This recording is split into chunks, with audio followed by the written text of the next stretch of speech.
자, 우리 말씀 보겠습니다. 우리 오늘부터 이제 성막에 대한 이야기들을 좀 하게 됩니다. 오늘의 제목, 이제 앞으로 쭉 몇 주 동안 제목은 성막과 예배입니다. 예, 그리고 그 밑에 이제 부제가 달려 있는데 부제가 좀 너무 작아서 잘 안 보일 것 같은데 여러분, 자 한번 같이 따라 읽어보겠습니다. 성막, 예배, 그리고 삶. 예, 다음 주에는 저거 조금만 더 키워주세요. 예, 다시 한번요. 성막, 예배, 그리고 삶. 예, 지난주까지 우리 본 말씀에 보면, 출애굽기 말씀에 보면 이스라엘 백성들이 시내산에 도착하죠. 그리고 하나님께 율법을 받습니다. 그 율법의 가장 첫 번째가 뭐라 그랬죠? 십계명의 첫 번째가 나 외에 다른 신을 내게 있게 하지 말아라 라고 하는 것이었습니다. 여러분, 그게 무슨 의미라고요? 나와 너 사이에 아무것도 없었으면 좋겠다. 그러니까 십계명은 딱딱한 법률이 아니라 우리를 향하신 하나님의 절절한 그 사랑의 마음들이라고 우리가 함께 이야기를 나누고 은혜를 나눴었습니다. 자, 그러면서 그 하나님 주셨던 언약을 가지고 이스라엘 백성과 하나님 사이에 이제 결혼 예식을 치르는 장면이 지난주에 있었잖아요. 그리고 피로연도 하고. 자, 그랬으면 이제 뭐가 필요하다고요? 함께 결혼했으면 여러분 뭐가 있어야 돼요? 집이 있어야죠. 같이 살 집이요. 하나님이 이제 그 설계도를 쫙 얘기해 주십니다. 그게 바로 성막이라고 얘기했어요. 이 성막은요, 조금 여러분 별로 안 좋아하시는 용어를 써서 좀 얘기할게요. 신학적인 의미로 얘기하면 성막에 대한 해석이 이제 여러 가지로 해석이 될 수 있습니다. 그 중에 가장 대표적으로 많이 보는 게 이제 기독론적인 해석이에요. 기독론이라고 하는 건 뭐냐면 바로, 여러분, 기독이라는 말이 무슨 뜻이죠? 그리스도라는 뜻의 한자어가 기독이잖아요. 그러니까 이 성막을 예수 그리스도의 관점에서 보는 것이죠. 구원의 관점에서 보는 것이에요. 그리고 또 한 가지는 교회론적으로 보는 견해가 있습니다. 그리고 또 한 가지는 예배학적으로, 예배론으로 보는 견해가 있어요. 제가 정확히 기억은 안 나는데 몇 해 전에 제가 이 성막에 대해서 한번 이렇게 했던 적이 있습니다. 그때는 제가 기독론적인 해석을 여러분들하고 나눠줬어요. 이번에 출애굽기에서 이야기하면서는요, 여러분 제목을 보면 눈치가 빠르신 분들은 아시겠죠. 무엇에 관한 해석을 할까요? 예, 역시 훌륭하십니다. 예배론적인 이야기를 좀 해 나갈 겁니다. 어떤 목사님의 이야기를 들었습니다. 그 목사님께서 성도와 나눴던 이야기인데, 그 교회가 하나님의 은혜 가운데 부흥해서 이제 건축을 준비하게 되었대요. 그리고 이제 건축을 준비하기 위해서 기도를 하고 작정 기도를 하고 또 건축원금을 작정하는 그런 광고를 했다고 합니다. 자, 그런데 그날 예배를 다 마친 후에 한 성도님이 목사님을 찾아온 거예요. 그리고 그분은 어떤 성도님이었냐면, 다른 교회 다니시다가 교회를 좀 오래 쉬시다가 다시 그 교회에 출석하신 성도분이셨어요. 근데 그분이 다른 교회 다니다가 그 교회에 나온 이유가 뭐냐면, 그 교회에서 교회 건축을 하게 되는데 그 교회 건축 때문에 시험 들어서 한동안 교회를 이제 떠나 있었던 거죠. 아마 여러분 우리 주변에도 간간히 보다 보면 교회 건축 문제로 시험 들어서 교회를 떠나시거나 옮기는 그런 성도님들을 우리가 간간히 볼 수가 있더라고요. 자, 그렇게 교회 건축 문제 때문에 시험에 들어서 한동안 교회를 떠나 있었는데, 한동안 그렇게 힘들게 지내다가 그분이 이제 마음을 다시 잡고 새로운 교회를 찾아서 온 거예요. 그런데 그 교회를 왔는데 또 뭐 한대요? 건축을 한다 그러니까 옛날에 그 상처가 이제 떠오르는 거죠. 그래서 그냥 다시 교회를 떠날까 하다가 그래도 참 그분이 잘한 것 같아요. 그래도 목사님 만나서 이야기라도 한번 해보자. 그렇게 생각하고 그 목사님을 찾아간 겁니다. 그분도 그렇게 얘기를 하더랍니다. 필요하다면 교회를 건축해야 하는 거 자기도 압니다. 그리고 건축한다는 건 교회를 세운다는 건 이 성도들에게 큰 축복일 뿐만 아니라 믿는 자들의 특권이라는 것도 자기가 알겠습니다. 그 얘기를 이렇게 쭉 듣는데 목사님이 속으로 이제 겉으로 얘기 못하니까, 근데 뭐가 문제라는 거지? 이런 생각이 들었대요. 근데 그 다음에 이제 계속해서 얘기를 해 나가더라는 겁니다. 이야기를 들어보니까 그 성도님이 상처를 받고 혼란스러웠던 게 바로 이거예요. 교회 건물을 성전이라고 하면서 그곳을 하나님이 거하실 하나님의 집이라고 강조한다는 데 있다는 거죠. 여러분 이 얘기 한 번도 못 들어보셨나요? 아마 저희 꿈을 심는 교회에서 처음 신앙생활 안 하신 시작하신 분들 아니면 이런 얘기 많이 들어보실 수도 있어요. 거기서 이제 혼란스러운 거예요. 교회 건물을 성전이다. 교회 건물이 곧 성전이다. 교회 건물 성전이 하나님이 거하시는 하나님의 집이다. 그러면서 어떻게 이제 또 부연 설명을 하냐면 하나님이 거하실 집이니까 우리 성도들이 살고 있는 집보다는 더 좋아야 되지 않냐. 그러니 자기 집 있는 사람들은 하나님 앞에 송구스러운 마음 가지고 다 같이 헌신에 힘써야 된다. 교회 기물들은 성물이니까 가장 좋은 걸로 해야 되고, 그런 이야기들. 사실 저도 예전에 보면 많이 들어봤던 이야기입니다. 지금 아마 얼굴 표정들을 보면 당연한 거 아니야? 이렇게 좋은 마음을 갖고 계신 분들 감사합니다. 자, 그런데 이제 문제는 뭐냐면요. 이제 그것 때문에 이 성도님이 이제 시험이 들은 거예요. 그 얘기를 다 듣고 나서 이 목사님이 대신해서 그 성도님께 용서를 구했답니다. 그리고 나서 이 교회 건축에 대해서 그리고 교회 건물에 대해서 이제 정확한 성경적인 의미가 뭔지를 쭉 설명을 해주셨대요. 그분은 교회를 떠났을까요? 안 떠났을까요? 뭐 우리 성도 아니니까 몰라요. 뭐 이런 열심히 그 교회에 충성된 중직이 되었다고 하더라고요. 여러분 혹시 이런 갈등, 고민 생각해 보신 적 없으십니까? 교회에 대해서 우리가 생각할 때요. 간단하게 얘기하면 여러분 교회 건물을 성전이라고 하는 표현은 잘못된 표현은 아닙니다. 자, 그런데 우리가 기억해야 되는 것은 하나님 앞에 예배 드리는 곳은 모두가 성전입니다. 그러니 우리가 예배하고 있는 이 교회, 이 건물도 성전이에요, 아니에요? 성전 맞죠? 이 교회 건물만 성전이에요? 거기에서 우리가 잘못되지면 안 된다는 거예요. 근데 사실 우리가 이런 개념을 왜 자꾸 오해하게 되냐면요. 그 성전이라고 하는 물리적 개념을 이 출애굽기에 나오는 성막이나 또 열왕기에 나오는 이 솔로몬 성전, 그리고 뒤에 나오는 스룹바벨 성전, 그리고 나중에 신약에 가서 그 성전들을 이렇게 개축해가지고 다시 세운 헤롯 성전, 이런 성전들과 오늘날 교회를 동일시하기 때문에 사실은 문제가 생깁니다. 문제는 성막이나 성전의 본질에 대한 잘못된 개념을 오늘의 교회와 동일시하는 데서부터 시작이 돼요. 이 성막이라고 하는 것은 전적으로 누가 지금 설계도를 다 주셨어요? 하나님의 아이디어 속에서 나온 거죠. 그런데 그것 플러스 오늘날 살아가면서 많은 사람들의 어떤 생각과 인간의 교만됨과 욕심과 이런 것들이 얽히고 설켜서 우리 서로에게 불편하고 때로는 상처가 되는 상황들이 나오게 됩니다. 오늘 우리가 이 성막에 대해서 예배적인 관점에서 함께 배우면서 우리들이 다시 한번 잘 기억해 둘 수 있기 바라요. 자, 한번 따라하겠습니다. 성전은 물리적 공간이 아닙니다. 다시 한번요. 성전은 뭐가 아니라고요?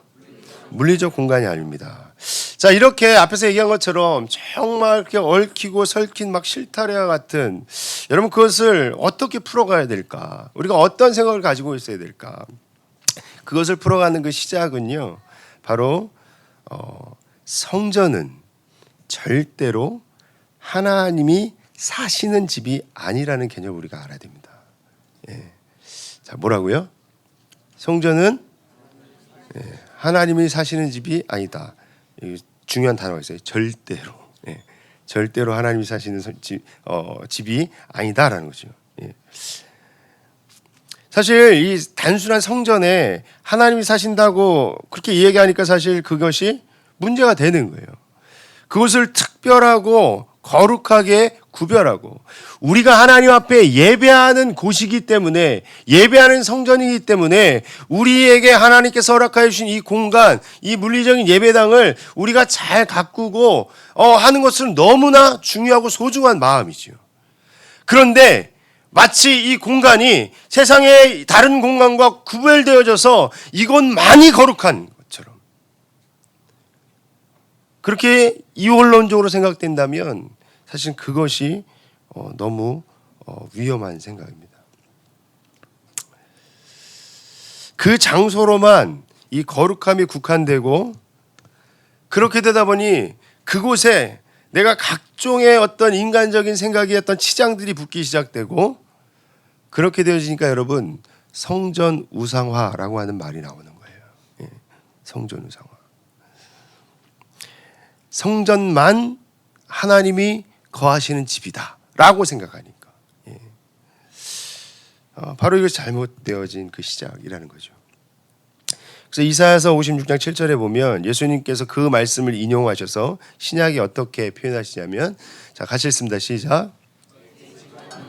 기도하는 집이라 일컬음이 될 것임이라. 자, 내 집은 뭐 하는 집이라고요?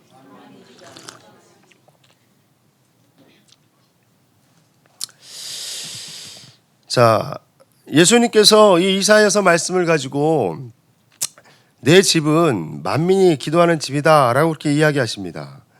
그리고 예수님의 제자들이 이러한 예수님의 모습을 보고 요한복음 2장 17절에 보면 이런 얘기가 나와요. 자, 주의 전을 사모하는 열심이 나를 삼킨다라고 말이죠. 예.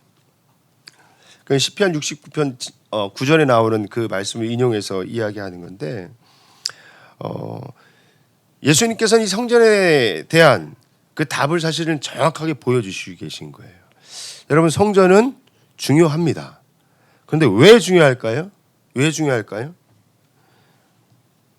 진짜 제자들이 얘기한 것처럼 성전을 향한 그 열심이, 예? 우리를 삼켜버릴 만큼 사실 성전은 중요하죠. 예.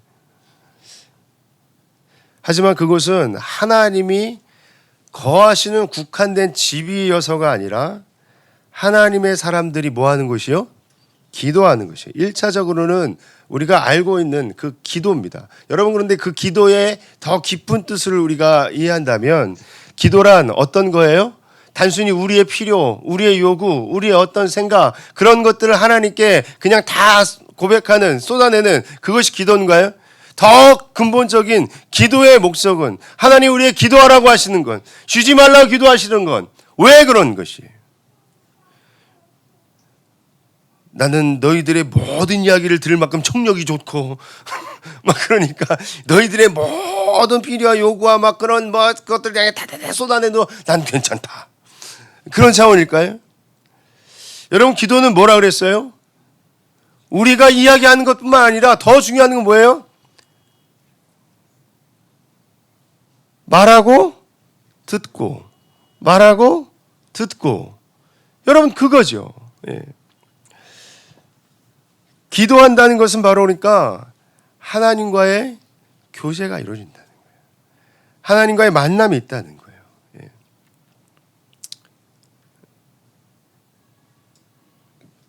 이곳이 내가 너희와 교제하는 곳이다. 만나는 곳이다. 예. 그 이야기를 하시는 거죠.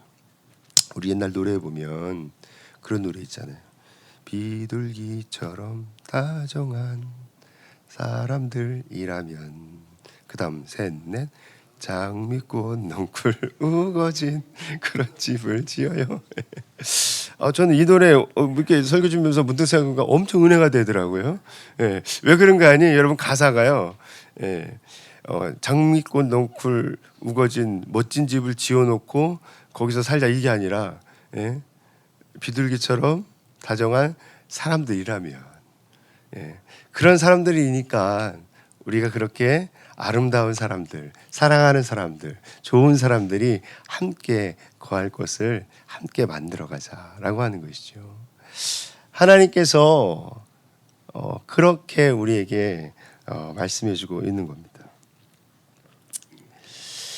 우리가 알고 있는 여러분 솔로몬 성전, 그 솔로몬이 성전을 세울 때도 사실 이 개념을 이야기하고 있어요. 우리 열왕기상 8장 27절에 30절 말씀 같이 좀 볼까요? 열왕기상 8장 27에서 30절입니다. 시작. 하나님이 참으로 땅에 거하시리이까 하늘과 하늘들의 하늘이라도 주를 용납하지 못하겠거든 하물며 내가 건축한 이 성전이오리이까. 네, 여러분이 무슨 의미예요? 솔로몬이 정말 아버지 때부터 준비되어 있던 모든 귀한 것들을 가지고 성전을 지었어요. 그런데 정작 그 성전을 짓는 솔로몬은 뭐라고 하는 거예요? 아무리 내가 멋지고 크고 화려하게 성전을 지었다 할지라도 우리 하나님이 어찌 이곳에 갇혀 계실 수 있는 분이냐 라고 이야기하는 거죠. 계속해서 보겠습니다. 시작. 그러나 내 하나님 여호와여 주의 종의 기도와 간구를 돌아보시며 이 종이 오늘 주 앞에서 부르짖음과 비는 기도를 들으시옵소서. 계속이요. 주께서 전에 말씀하시기를 내 이름이 거기 있으리라 하신 곳 이 성전을 향하여 주의 눈이 주야로 보시오며 주의 종이 이곳을 향하여 비는 기도를 들으시옵소서. 주의 종과 주의 백성 이스라엘이 이곳을 향하여 기도할 때에 주는 그 간구함을 들으시되 주께서 계신 곳 하늘에서 들으시고 들으시사 사하여 주옵소서. 아멘. 솔로몬은 성전을 그가 지었지만 분명히 알고 있었어요. 하나님은 결코 이 성전에 갇힐 분이 아니시다. 예, 라고 하는 것을요. 여러분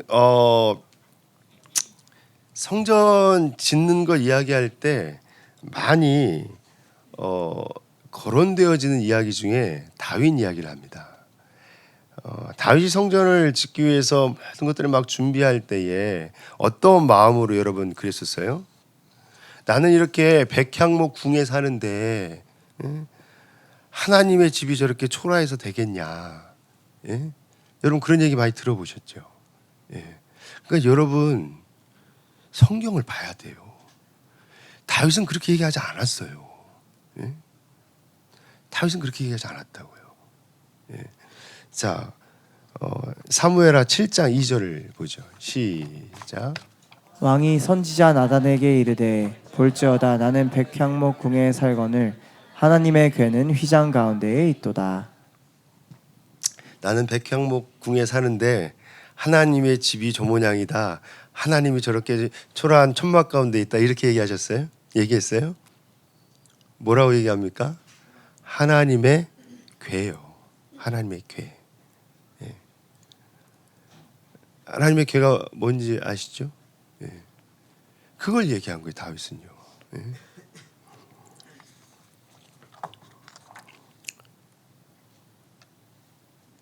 그러니까 여러분 100평짜리 아파트에 사시지만 교회 성전이 32평이라 그래가지고 그것 때문에 너무 송구스럽고 죄스러운 마음으로 사실 필요는 없습니다. 그 은혜를 주신 하나님께 감사하시면 돼요. 그리고 하나님이 기뻐하시는 삶 삼으시면 돼요. 예. 자, 다윗은요 분명히 뭐라고 얘기했어요? 하나님이 아니라 하나님의 궤가 거기 있는 것을 고백했어요.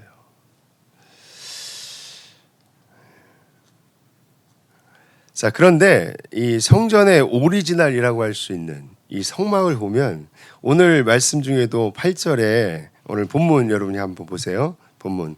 자, 8절 같이 함께 볼까요? 시작. 내가 그들 중에 거할 성소를 그들이 나를 위하여 짓되. 네.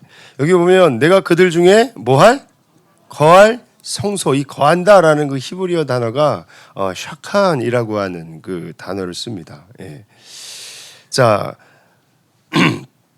그렇게 그냥 문자적으로 보면요, 내가 그들 중에 거할 성소라고 그렇게 되어 있어요. 그리고 그 성전에 대해서 하나님이 말씀하실 때 자주 등장하는 표현이 내가 거기 거한다, 아샤브라는 그 단어거든요. 전 그럼 이건 우리가 어떻게 봐야 될까? 어떻게 봐야 될까? 자, 오늘 우리가 읽은 25장 8절에 보면 내가 그들 중에 거할 성소를 그들이 나를 위하여 짓되. 예. 근데 여러분, 이 말을 우리가 정확하게 이해하는 것에 있어서 이 핵심이 있어요. 예. 자, 그건 뭐냐면 바로 이것이 앞에 우리가 처음 같이 얘기했던 성전은 물리적인 공간이 아니라고 얘기했잖아요. 하나님의 이 거하심, 샤칸이라고 하는 이 거하심은요, 물리적인 거하심이 아니라는 거예요. 예, 예. 하나님이 어떤 물리적인 거하심으로 하나님께서 내가 그 좁은 공간에 잘 봐라, 나 알라딘 램프에도 들어갈 만큼 나 유연성 좋다고 샥 막 이렇게 들어가고 그런 게 아니라고요. 예. 여러분, 성막이 어떻게 생겼냐면요, 여러분 성막 한번 보여주실래요? 자, 보통 이렇게 생겼어요. 저 가운데 이제 성막이 있고 뭐 밖에 뜰도 있고 막 이러죠. 저 안쪽으로 좀 들어가서 보면 이렇게 생겼습니다. 예. 저 중간에 있는 천은 뭐 저렇게 막 뭐 기구들 있고 막 그래요. 여러분, 우리가 눈으로 딱 보기에도 그렇게 넓어 보이지 않아요. 예? 그렇게 넓어 보이지 않습니다. 하나님 저 안에 이제 막 이렇게 몸을 구겨갖고 막 뭐 그런 것들을 이야기하시는 것이 아니죠. 예. 사실 우리가 물리적인 하나님의 거하심을 생각하니까 문제가 생기는 거예요. 아니, 어쩌면요, 그렇게 얘기하신 하나님이라면 좀 실망스러워요. 왜냐하면 여러분, 이 성막, 저 성막의 여러분 사이즈가 얼마나 되냐면요, 성경에 보면 가로 세로 10규빗 30규빗 이렇게 얘기합니다. 한 규빗은 사람의, 성인 남성의 여기서부터 여기까지 길이가 되거든요. 그러니까 요즘 길이로 따지면요,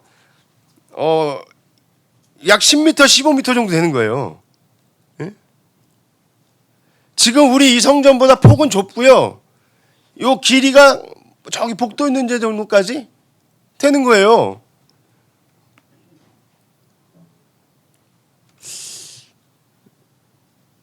아무리 좋은 것 가지고 치장했다고 선치더라도 여러분 생각해 보세요. 그만한 공간이면 이스라엘 백성들이 출애굽한 그 출애굽의 그 애굽의 왕들의, 작은 왕들의 무덤에 수이실만도 못한 사이즈지.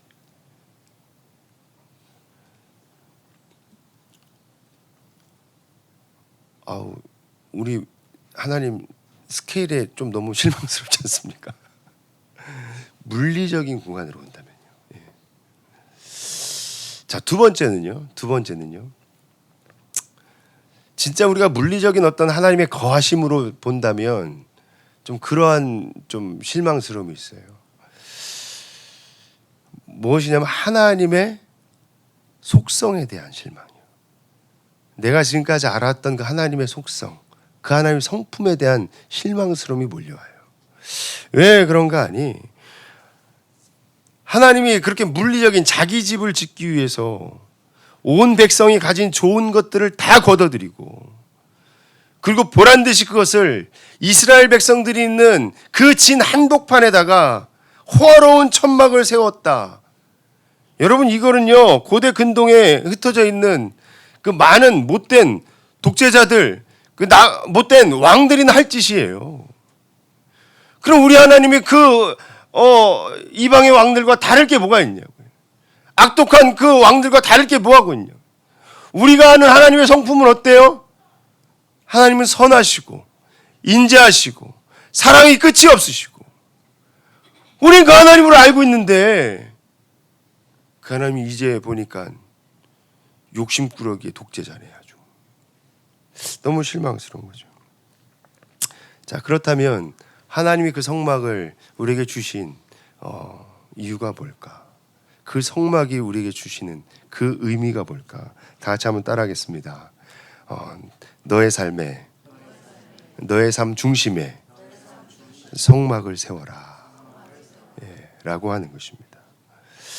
내가 그들 중에 거할 8절입니다. 본문 내가 그들 중에 거할 성소를 그들이 나를 위하여 짓되. 여기서 보면 계속해서 반복되어지는 표현이 있어요. 뭐예요? 그들. 지금 이 얘기를 누가 누구에게 하는 거죠? 하나님이 모세에게 하는 거예요. 모세를 통해서 누구에게요? 이스라엘 백성들에게 이야기하라고요. 하나님은요 지금 계속해서 이스라엘 백성들에게 이야기하고 있어요. 너희들 하나님의 포인트는요, 하나님의 초점은요, 하나님의 관심은요, 하나님의 온 사랑은요, 하나님의 마음은요, 항상 이스라엘 백성들 우리들에게 향하고 있다고요. 그러니 결국 그 성막을 세우는 거 단지 야 내가 이스라엘에서 너희를 빼낸 능력 있는 하나님이야 라는 거 자랑하기 위해서 너희 온갖 가진 좋은 것들 가지고 그런 능력 있는 하나님 나한테 좀 멋지게 만들어봐 라고 자기 자랑을 하기 위해서 만든 것이 아니란 말이에요.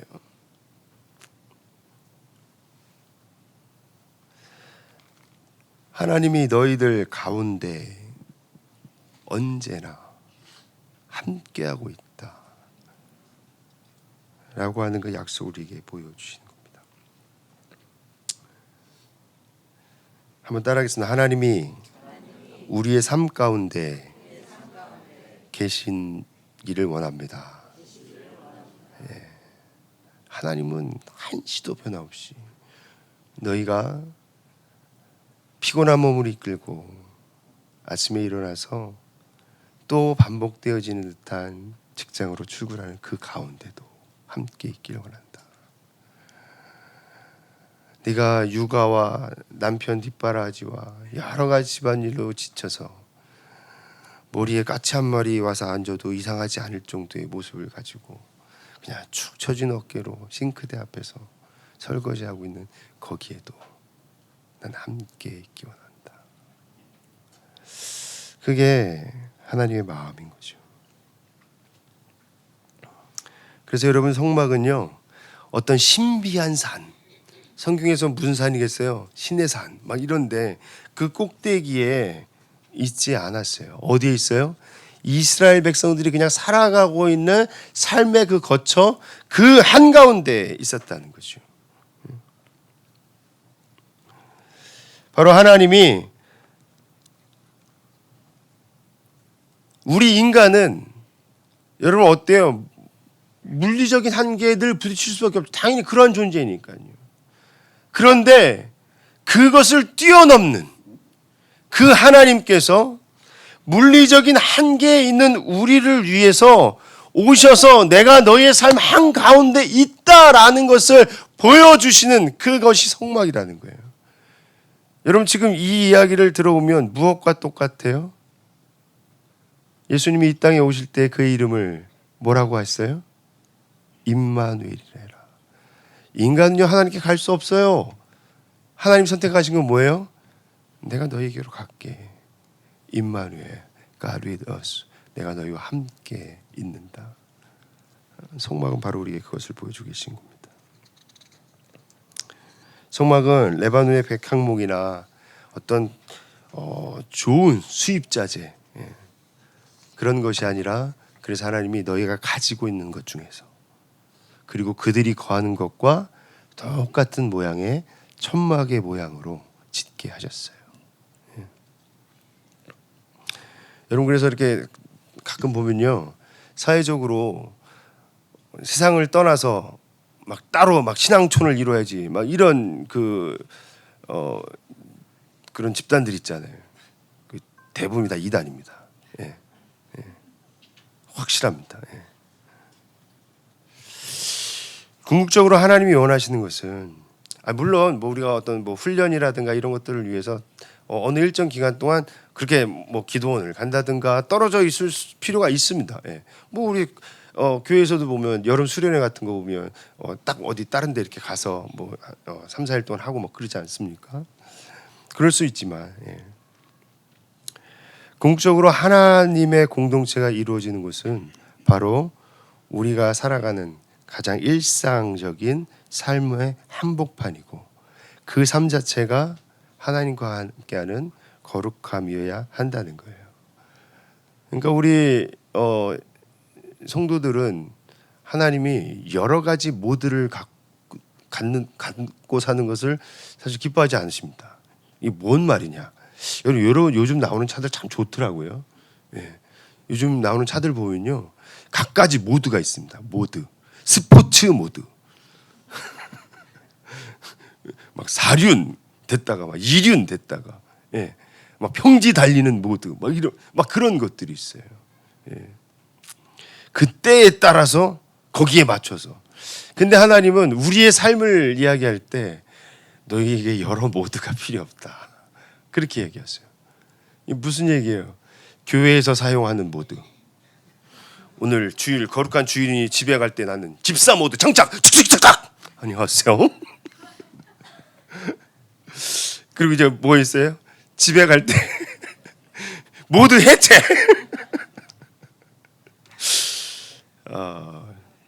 이건요, 우리의 삶에 사실 방을 여러 개 만들어 놓고 각각의 방의 생활을, 좀 뭐한 얘기지만 그런 거 있잖아요.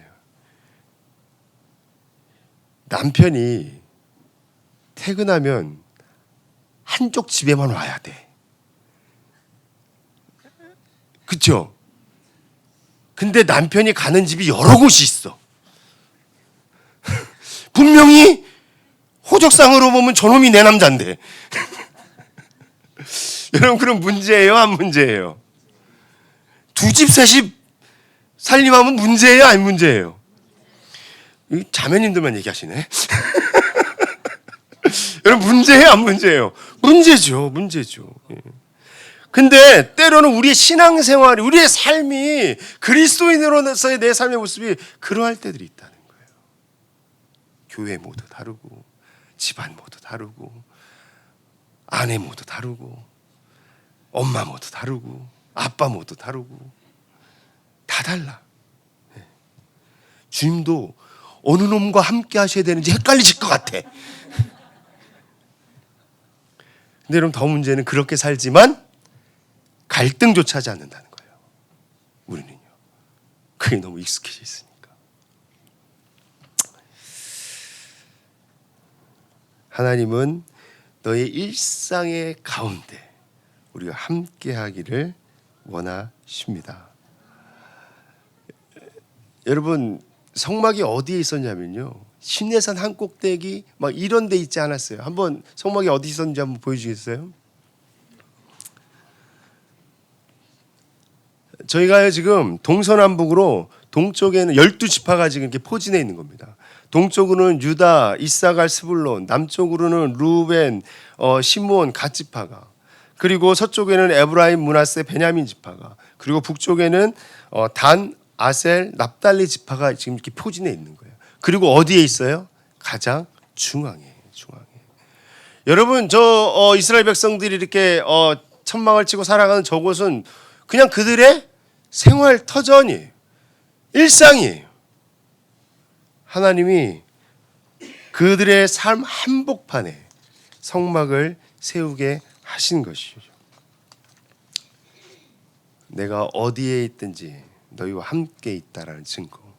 그리고 여러분, 저렇게 있어서 어디에 있든지 그 중심에 하나님을 바라보는, 하나님은 우리의 삶에 어디에 있든지 어떠한 모습이든지 늘 하나님을 바라보고 하나님과 동행하며 살아가기를 원하신다는 것입니다.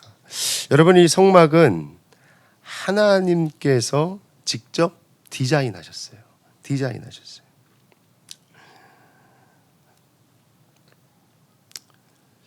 하나님께서 너희와 함께 거하신다. 여러분, 이 표현으로 제가 자주 강조하는 게 있습니다. 우리가 주일마다 뭐예요? 하나님께 예배드리죠. 예배에 대한 이야기를 할 때마다, 여러분, 우리가 주일날 시간을 정해서 하나님께 예배도 드리지만 요즘 우리가 많이 쓰는 표현에 보면 삶의 예배 이런 표현 많이 쓰잖아요. 이 예배란 곧 뭐다? 종교의식, 예식 이런 것이 아니라 하나님과 함께 만나는, 하나님과 함께 교제하는, 하나님과 함께하는 그 시간이라고 여러분, 우리 다 알고 있지 않습니까? 즉 이 성막을 하나님이 이스라엘의 삶 중앙에 세우신 것은 바로 이 성막 자체가 예배 자체라고 하는 것을 보여주고 계신 거예요. 네. 한번 따라해 볼까요? 성막은 곧 예배 자체입니다. 네. 성막을 하나님께서 디자인하셨어요. 직접 디자인하셨어요. 그렇다면 여러분 그 얘기는 뭘까요? 그 하나님의 디자인하신 것에 여러분 디자이너들이 이렇게 디자인하면 어느 디자인 딱 디자인만 봐도 이거 어느 디자이너가 했다 알잖아요. 왜요? 그곳에 그 디자이너의 생각과 철학과 뜻과 이런 것들이 다 배어 있으니까요. 하나님께서 성막을 직접 디자인하셨다라고 한다면 그곳에 뭐가 있겠다는 거예요? 하나님의 뜻이요. 하나님의 생각이요. 그것이 그대로 반영되는 것이 뭐라는 거예요? 성막이라는 것이죠. 그리고 그 성막 자체가 그 삶 가운데 있는 무엇에 대해서 하나님이 이야기하기 시작하시는 것이라고요? 예배 자체예요. 그렇기 때문에 우리가 앞으로 계속해서 그 성막 안에 우리 아까 그 성막 내부의 모습 그림도 봤는데 여러 가지들이 이렇게 배치되어 있죠. 이것이 그러니까 하나님께서 하나님의 예배의 어떤 부분들을 이야기하시려고 하는 거구나 라고 하는 것들을 우리가 앞으로 더 이야기를 해 나가려고 합니다. 예배 우리 잘 드리는데요.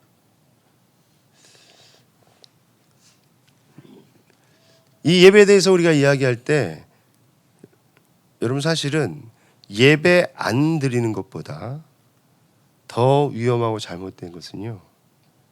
잘못된 예배를 드리는 거예요. 잘못된 예배를.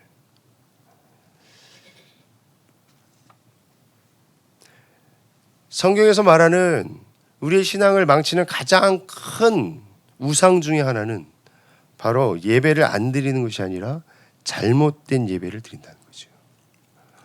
워렌 위어스비라는 분이 이런 이야기를 합니다. 주여 나를 잘못된 예배에서 구하여 주시옵소서. 오늘날 우리가 살아가는 이 사회 속에서 때로는 교회가 가지고 있는 가장 심각한 문제 중에 하나는 예배를 안 드리는 것이 아니라 잘못된 예배를 드리고 있고 그럼에도 불구하고 그거에 대한 갈등이나 위험조차 생각하지 못하는 게 아닐까라는 생각을 해봅니다. 말라기 1장 10절에서 보면 하나님이 이렇게 한탄하세요. 같이 읽어보겠습니다. 시작.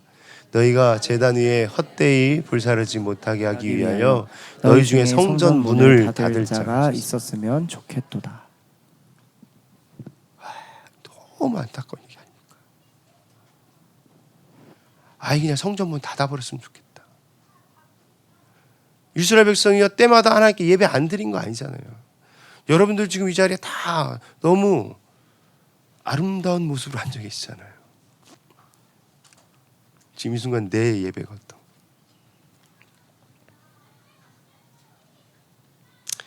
또한 이 성막은 그렇기 때문에 예배 자체일 뿐만 아니라 한번 따라해 볼까요? 성막은 예배자 자신입니다. 우리 그런 말 쓰잖아요. 부부는 영원한 왼수다? 부부는 일심동체 막 이런 얘기 하잖아요. 예. 여러분 신의 산 언약을 통해서 하나님과 우리가 하나 되었습니다. 성막은 바로 예배하는 우리들 자신의 모습을 반영하고 있어요. 성막은 곧 예배인 동시에 예배자 자체를 나타내는 것입니다. 성막은 어떻게 해야 참된 예배자, 진짜 예배자가 될 수 있는지, 어떻게 해야 하나님의 형상을 가진 아름다운 예배자로 살아갈 수 있는지를 우리에게 이야기해 주지요. 앞으로 우리가 계속해서 이 출애굽기 진행되어지는 말씀들을 보면서 그 이야기를 우리가 나누도록 하겠습니다. 오늘 이 성막을 통해 주신 첫 번째 메시지는 여러분 뭐예요? 내가 너희 가운데 거할 성소를 세우겠다. 내가 너희 가운데 있다. 잊지 말아라. 내가 너희와 항상 어디에 있든지 너희와 함께 있고 싶다라고 하는 것을 우리에게 말씀해 주고 계십니다.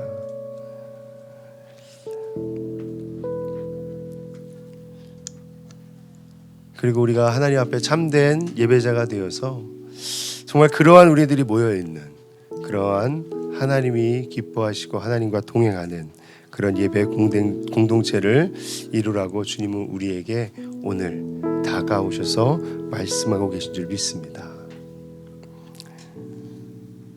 우리의 삶의 중심을 여러분 다시 하나님 앞에 우리 내어 드리십시다. 내 삶의 중심에 지금 누가 있는가? 무엇이 있는가?